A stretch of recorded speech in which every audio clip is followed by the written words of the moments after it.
E dunque è arrivato il primo record di questa edizione 2012, lo sappiamo che dopo l'epoca dei super costumi gommati è davvero difficile stabilire un record, lui ce l'ha fatta, Riccardo Cervi, dunque il primo protagonista di questa edizione 2012. Siamo in acqua, si prosegue con la quarta serie juniores, dei 200 misti stanno nuotando in 2 Marco Moratello 2000 Padova, in 3 Francesco Ghelardini Azzurra Prato, in 4 Leonardo Fontana 3 piscine, in 5 Lorenzo Di Maggio Azzurra Nuoto Prato.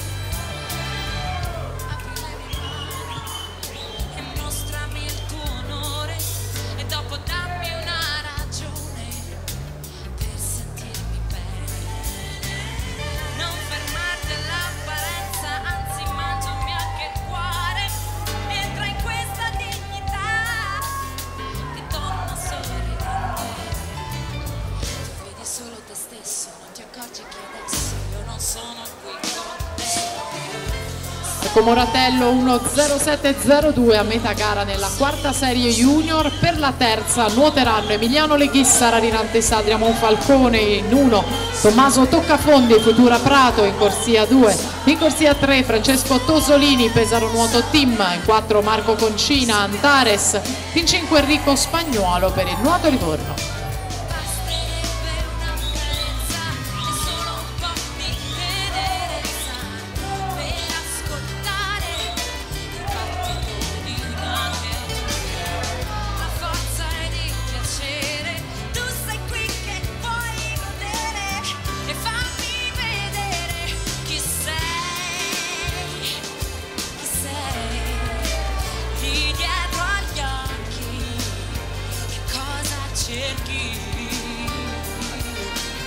Marco Moratello da solo al passaggio del 150 metri dopo la frazione a rana 1.46.22. Moratello che rimane in testa, vince la quarta serie junior maschi con il crono di 2.19.19.